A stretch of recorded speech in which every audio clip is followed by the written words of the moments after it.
Welcome back to another episode of The John. I'm your host, John, and today it's not just me. Who am I joined with?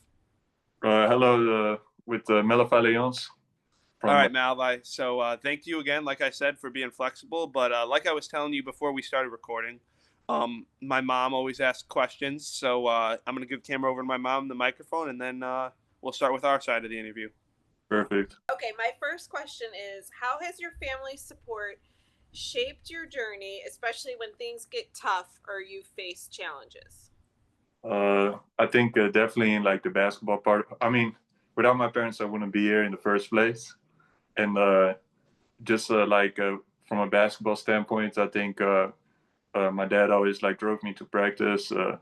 My mom is the reason why I started playing because she used to play when I was younger, and just like I talk to them almost every day just on FaceTime, and just like seeing how much they like enjoy the process as well, and like just having them in my life definitely helped me a lot. Okay, and my next question is, how do you stay connected to your roots and culture while you're playing so far from home? I think I'm just like my own person, and I have like I mean my own habits and stuff that I do, and I feel like even if I try, I couldn't change it. Like just gotta stay me. That's the best thing I can do. All right. So my first question is, what first got you into basketball, and who were your early influences? Like you just talked about your mom, but who else were Yeah. some early influences in your life? So I started playing because of my mom when I was 8, and when I turned 10, I saw the Celtics Lakers Game 7 finals. Was like the first time I saw like high level basketball on TV, and that's when I decided like wanted to play high level professional and like really start taking it serious. Hmm. Yeah, totally. I mean, that's also a great series and like Oh yeah, rivalry to start your love for basketball. It's one of the best ones. that was insane. Yeah, it was. What is your biggest challenge you've had to overcome in your basketball journey? I mean, obviously, it's still definitely going, but you've been through a lot. And like Hmm. my mom said, you're not from America, you're from the Netherlands, so it's a big jump. So what's been the biggest journey for you? I think when I turned 18 and I was playing with the pro team back in Amsterdam, it was like a big decision for me to decide to like go to college. I ended up going up to Minor area to a junior college, and just like the transition with like a different culture, different language, and different style of basketball as well. I think that was like a big step I had to make, but probably the best decision I made in my life. Yeah, totally. I mean, now you're on the Thunder, and that's going pretty well. I mean, that Yeah, means something that you're on a world champion team. So nah, definitely. Um, so can you walk us through your mindset or like a big game or like let's say you guys are in the finals or something, right? What's kind of a big game sort of routine for you or superstition that you kind of do before every big game? I make sure I get a nap in every now and then. I'm trying to do that. Other than that, I feel like I'm trying to stay in the moment. So like sometimes I use like meditation, like breathing or something, or other times I'm just like consciously aware of like my surroundings and like the moment and like making sure I enjoy it. Like Hmm. remember that even though like I get paid for it now and it's like a high pressure state game is it's still like one of the things I love to do the most. Yeah, totally. I mean, you gotta love what you're doing because Hmm. college, it's your whole life, and then when you get to the pros, it is even more. It's your whole livelihood.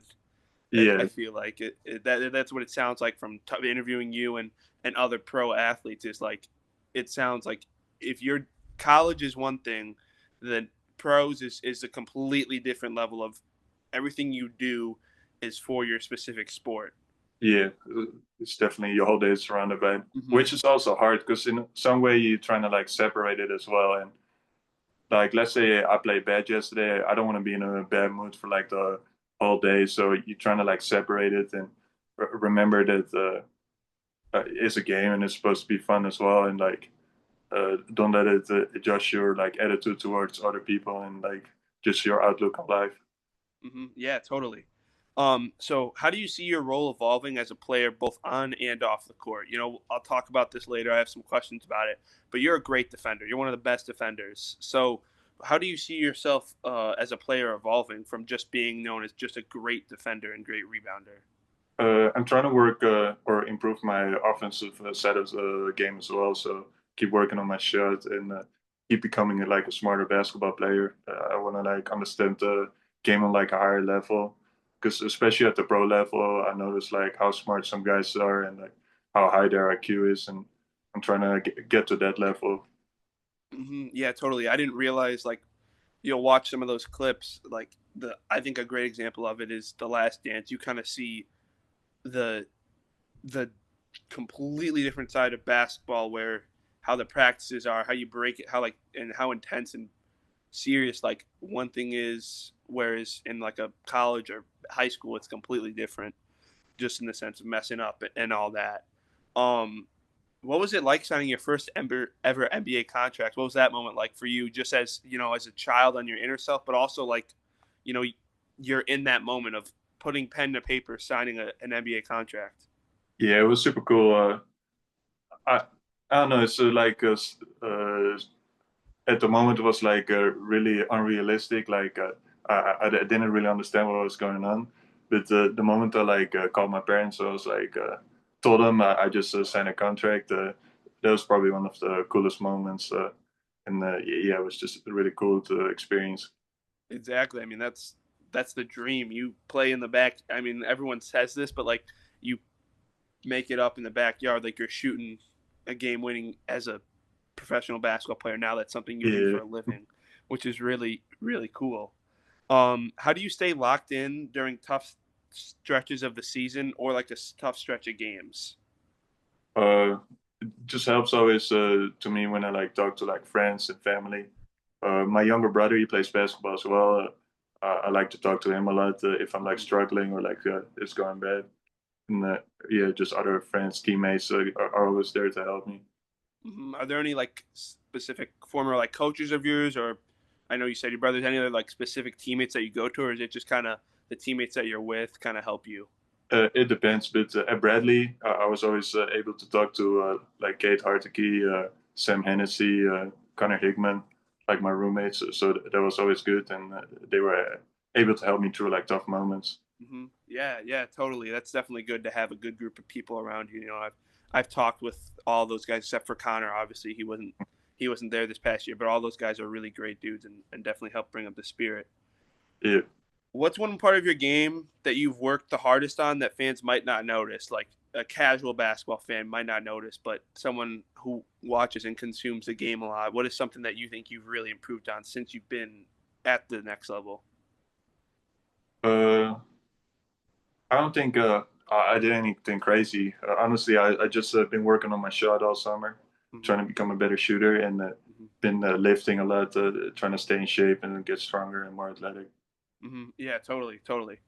Um, when did you first realize? Like a lot of guys will say when they're talking in these interviews, they have a moment of realization when they're like, "Okay, I can definitely go somewhere with this." Not just in college, but also professionally. So, when did you kind of have those moments of realization? You talked about earlier how it was a hard decision for you to go over here to the States for college, but what was that decision like? Or when you were like, "Okay, I think I can also take it to the next level here," if you want to break that down.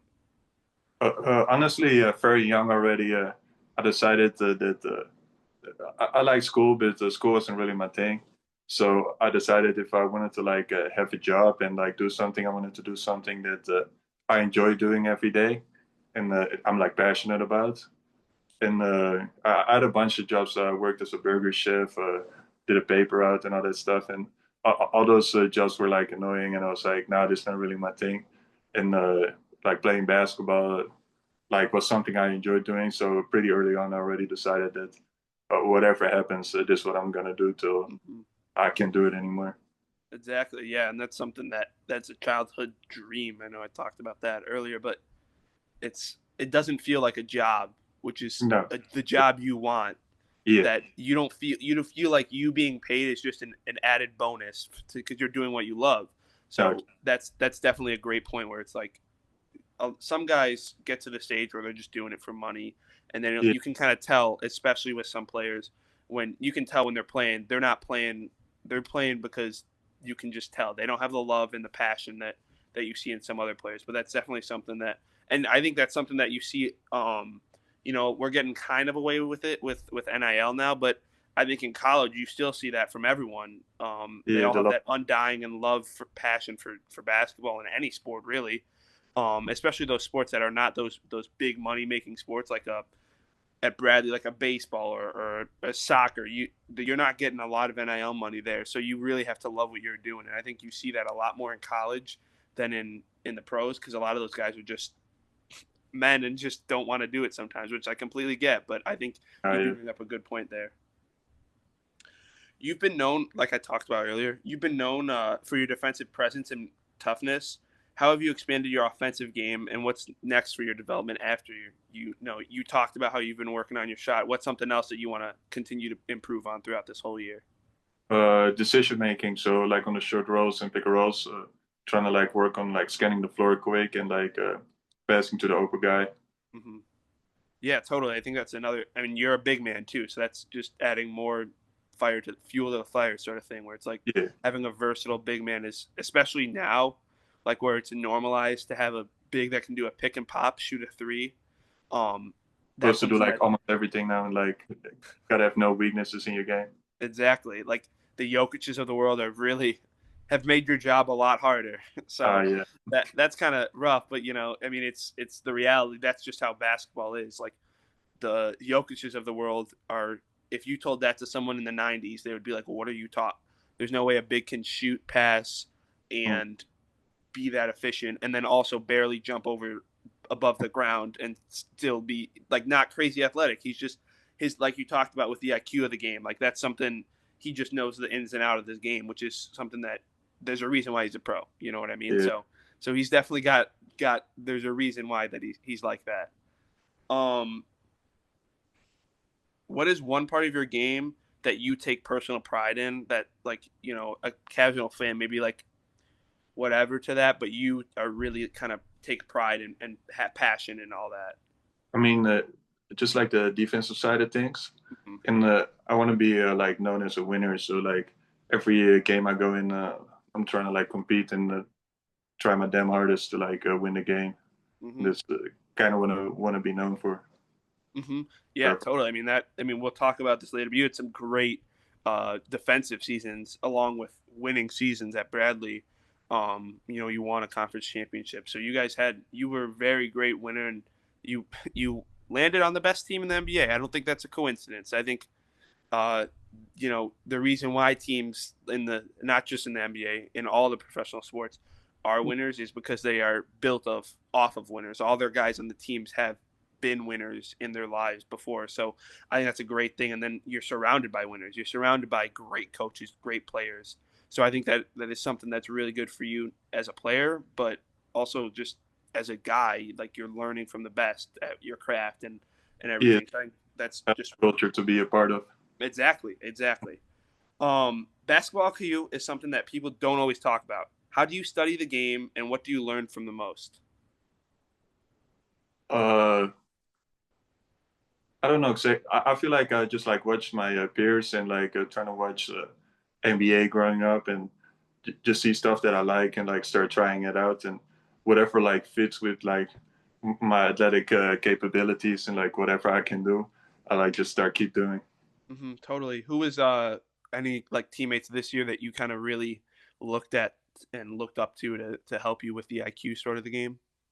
So Alex Caruso, like just seeing him in like training camp and like the beginning of the season, was like really cool to see how good of a defender he is and like how smart he is. Mhm. And yeah, just also like watching him on TV once I was with like the G League, I felt like he kind of sets like a blueprint of like stuff that I want to do like later in my career and like where I want to like grow towards. Exactly. I mean, like you're a great defender, and your NBA team has two great defenders and Lou perimeter defenders as well, and Mhm. Lou Dort and Caruso, who also, unlike you, are relatively smaller for their positions, but they build up for it with their strength. I mean, you saw in those finals how physical they were, and also that was another thing. I loved how physical the whole NBA playoffs were and finals were. But you saw how physical they were and how they used their bodies so well. And Caruso, I mean, I'm a Bulls fan. I'm from Chicago area, so I got to see him, especially when the Bulls had that 2021 season. You saw that sort of X factor that he was for them, and I think he was. I've said this before on my podcast. I think he was one of the big reasons why you guys were able to win, because he's had that experience in the playoffs. Whereas I know a lot of people use this sort of, okay, the Thunder are young as an excuse, but it is a completely different game when it's a game 7 and you're away or you're home. The amount of pressure, and when Caruso, like you said, knows what he's doing and has been doing this for a while. He's the unk of the team, even though the dude's 30, which is crazy. But no, yeah, I think he's a great dude to. Yeah, and he just knows how to win, and like you can see with like everything he does, like how hard he competes and how much he like focuses on like little things. Exactly. Yeah, totally. So you've played against some great players just in college and now in the G League and the NBA. Who's the toughest player you've had to guard and why? And then what did you learn from that battle? So my first year at the Virgin Islands, I had to guard David Roddy, and me and my teammate were like, all right, this is like our assignment. We're gonna like keep him under 10 points. And I think in the first half he only had like 4 points, so we were like super happy that we like locked him up and like we were like really guarding. And I think he ended the game with like 28 points or something. And we just like kept getting subbed out for each other. Like a different person got to like start guarding him, and I think that definitely. I don't think I necessarily. I mean, I learned from it. Like it was embarrassing to get killed by him, but was definitely an experience. Mm-hmm. Yeah, totally. So what kind of legacy do you want to leave, both as a basketball player and as a person? Uh, I don't know about legacy. I just like to like meet a lot of new people, make a lot of relationships, Mm-hmm. and enjoy basketball as long as I can. And Exactly. after that, I'll see whatever comes to my path. Exactly. Maybe make a return to Peoria after your career's over. Maybe Not gonna not gonna put anything out, but join like an intramural squad or something. Yeah. I mean, I got a jersey for you if you need one. All right, let's go. So being a professional athlete is one thing. Now more than ever, being a professional athlete with the social media is a completely. I mean, that's how you and I connected, but it's a completely different thing that people don't use for positive uses a lot. So how do you deal with criticism and like fans and the media in moments where like they'll kind of be throwing shade at your team and stuff like that? How do you kind of deal and keep your head up through that, where it's like it's not only are the spirits down, but also the media and stuff is just digging into you guys? How do you kind of deal with that? I don't know. I feel like I haven't gotten into like that bad. I feel like mostly what I see on social media is like positive, and I also like I got teammates who like played at like Syracuse and North Carolina, and like I know it can be like worse for them, but for me personally, it hasn't been that bad. And I also start seeing like more of like the positive sides of social media. Like a lot of my teammates playing in the G League, they make a lot of money of using their social media platform and like their influence.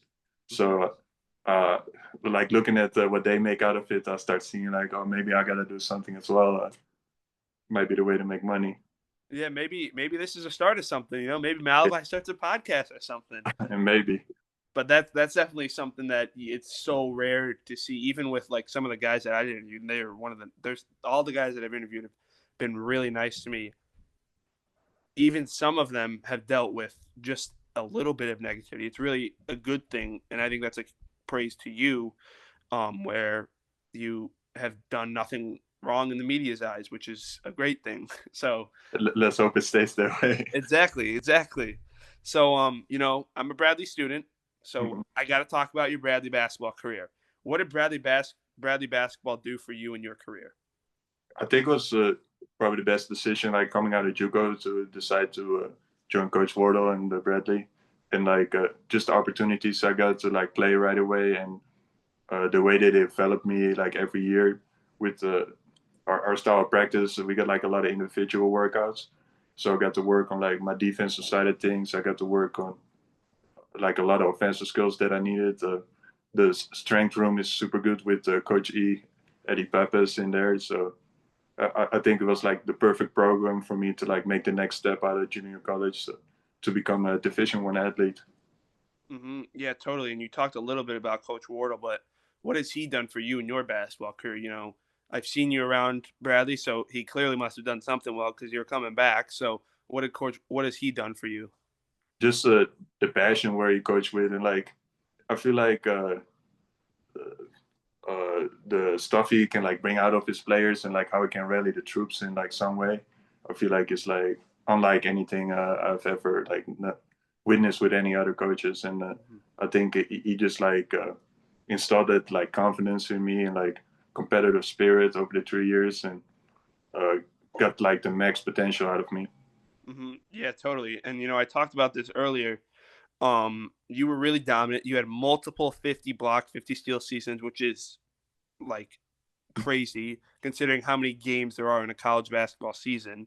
So what made you want to stay at Bradley instead of, you know, we see a lot of guys now, especially more than ever, start at a smaller school and then transfer out for a bigger for more money. Obviously, you were near the end of or the beginning of NIL, so it wasn't nothing it is now. But still, Yeah. what made you want to stay at Bradley instead of going to one of these powerhouses? You talked about Syracuse, you talked about Kansas earlier. So, what made you want to stay at Bradley instead of going to one of these powerhouse schools? I mean, it's definitely like enticing when people like offer you like that much money, especially at like such a young age. But for me personally, like the relationships I had over there were great, and I was just enjoying life, to be honest, staying at Bradley. And I think for me personally, it was a better decision because it like propelled my value as a player towards my pro career. Yeah, totally, totally, and I think you mean you definitely have gotten your dues and your pay's worth at Bradley because you're all over there, and that's a great thing. You know, you got your own um I don't know what it's called, but like there's a picture of you in the rec gym or in Oh, the uh, the, practice gym. yeah. The So one of the few guys from Bradley who made it to the NBA. exactly, which is Yeah, a great thing, and also it's a great yeah. list. Cool. Hershey Hawkins is up there, so like No, it's a I there definitely at the wall like every time I was like shooting there and like coming back this spring and like looking at my banner up there. It's probably one of the coolest things. exactly because it's something you'll be remembered for forever for Bradley history, which is Mhm. another great thing for people to want to come to Bradley. Seeing that, yes, we had some success in the '80s and '90s with basketball, with NBA, but now it's starting to come more and more. Whereas we're seeing more guys go to the pros for us, so No, that's yeah, another great thing for Bradley. So I think it not only is a great thing for you, obviously, but it's a great thing for you know Bradley. Hopefully, we can win the Valley this year. You know. I hope so too. So what coach, player, or teammate around basketball has had the biggest effect on you? I don't think I'll be able to like say one person or anything. Uh, I think my dad. My dad was a semi-pro soccer player growing up, and just like seeing him work hard every day and like taking the time to take us to practice and just honest talks with him on the like way back from games if I play good or well. I think I feel like that's like the one person I gotta like point at that really had a big influence on my basketball career. Exactly. I mean, even when I did high school baseball and travel baseball and stuff, my dad was always one of my biggest influences. He's also my hardest coach. Yeah, There were definitely moments when he digs into you, but you know they're doing it just because. I mean, my dad was a Division I water polo and player and Division I swimmer, so he knew what I had to do in order to be better. And that's just all that the dads want to see is they want to see their kid give their best every time. So I think exactly. that's actually the most common answer I've heard from all the guys that I've interviewed is their dads have actually been really key, which is really cool to see that like it's not just like a one-time thing. It's a very similar thing for athletes where Hmm. their dad is one of the biggest influences on their sports lives. Not like the mom doesn't do anything. Trust me, No, my yeah, mom drives all over everywhere for baseball and stuff, but the dads are more of they understand the sports more and will dig into you when you need it. So Not a tough love. Also, I gotta say, like I feel like most success stories and like in basketball, what I've seen personally, I feel like all these people have like an army of people helping them behind them. So I definitely, my dad did a lot for me, but I think a lot of people like have helped me through the years, and like there's too many people to even name that said to say that helped my basketball career further. exactly, like you see Bradley. Let's say Bradley has a great season. They go undefeated and stuff, and a lot of it goes to Wardle. But and it's not saying that Wardle hasn't done anything, but all his assistants are great. I mean, we just saw one of them left for Colorado State. There's a Which reason why, because it's not just one coach. Like you said, the strength coach, it's the backup assistant, it's it's a whole team behind you. Like with the yeah, other guys that I've interviewed, it's not just their parents, it's their trainers, it's their girlfriends, it's their teammates, it's their coach, it's a whole list. And that's what I think some people kind of forget and don't realize, is like the fact that there is it's not just like with you, it's not just, I mean, yes, you're great at what you do, but you wouldn't be this great if you didn't have the correct staff and supporting cast around you that helps you be the best version of you every day. So I think that's a great point, where it's like some people just think it's just that one person. Like if you've made it to the pros, it's because you work your butt off and you do everything you do. But there are not everyone's human. You're gonna have days where you don't want to do it, and it's the coaches and your teammates that just fuel you and help you. yeah, that can propel you to higher grades. Definitely. So we talked about earlier, you're a member of the Oklahoma City Thunder, their G League and their pro team. Um, what was it like being in Oklahoma City this whole year, with the amount of hype that was with them this year? And then obviously they lived up to the hype, but what was that like the whole season, dealing with the hype of being the best team in the NBA? Yeah, it was fun. It was cool to see him. Like obviously, I was there for like the beginning of the season with the team, and like saw like kind of started, and it was cool to follow them and like see their journey towards the NBA championship. Mm-hmm. And just living in the city of Oklahoma, I felt like it was a good city to like just be. It's like it's not as sophisticated as like in New York or LA. Like it's more spread out, but it's still like a super big city. Got like a bunch of gems in there, and I enjoyed like my first year in the working world and like living on my own. Was a good city to live in. Exactly. Yeah, and a lot of people view Oklahoma City as sort of a smaller market just because they don't have a lot of teams. But no, there is a reason why their arena is one of the loudest arenas when it's No, yeah, packed. definitely. So you talked about how you were on the NBA team earlier in the year. What was that moment like, scoring your first NBA basket? That was very cool. I got like a breakaway layup, and I thought, oh, it's gonna be like super cool to get like a dunk for my first point, and then somebody like pulled me down from behind, and Yeah. I had to do it with free throws. But yeah, it was super cool to get my game ball, and I got the stat sheet after the game. Yeah, that's cool. And then another thing is the layup and stuff is cool, but with the free throw, you're the center of attention. Yeah, It's not like they're looking at the fouls or anything. They're just looking at you making the basket. So that's something, yeah, it was kind of free throws, but you did get the whole crowd to look at you. So that's something that I that's wouldn't one be. way. That put more pressure on it though, because I was like there and I missed the first one. I was like, oh man, I can't go over two. Then I'm never gonna score in my first bucket. So Exactly. put some pressure on it. But yeah, it was a super cool moment. Totally. Um, so got a few more questions for you. If you had to give a message to your younger self when you were just starting this whole journey out, what would it be? Uh, just keep enjoying it and do exactly the same you have been doing. That's keep it simple. I like that. Mhm. I think some people, especially now with social media, they like to compare themselves, especially in the athletic department, of everyone. Kobe, when he was still around, when you would shoot a basket or like take a fade away and stuff, it was always Kobe. A lot of guys compare themselves to these great athletes, which it's not a bad thing to do, but there's a reason why there's only one Malevy Leons and why there's only one John Chakota. It's because you're the only you. You can't. No one can be exactly like you. You have to be a version of yourself, which I think is something, especially now. I mean, you grew up with it, where everyone who's becoming a pro now is starting to grow up with social media and stuff. So I think that's a good thing that some, especially young athletes who will be listening to this, kind of need to hear is like take stuff from people, but don't want to be exactly like them because it's impossible to do. You're wrong. So, last question. What is something Oklahoma City fans can expect from you in the future? Great effort, and I hope to get there one day. Just Exactly. keep grinding and trying to find my spot somewhere on the roster.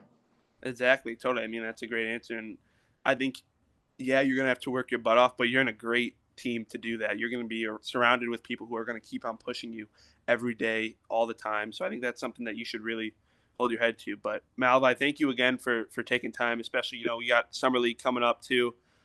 So you kind of got a busy schedule going right now, but thank you again for taking time out of your busy schedule to make time for me.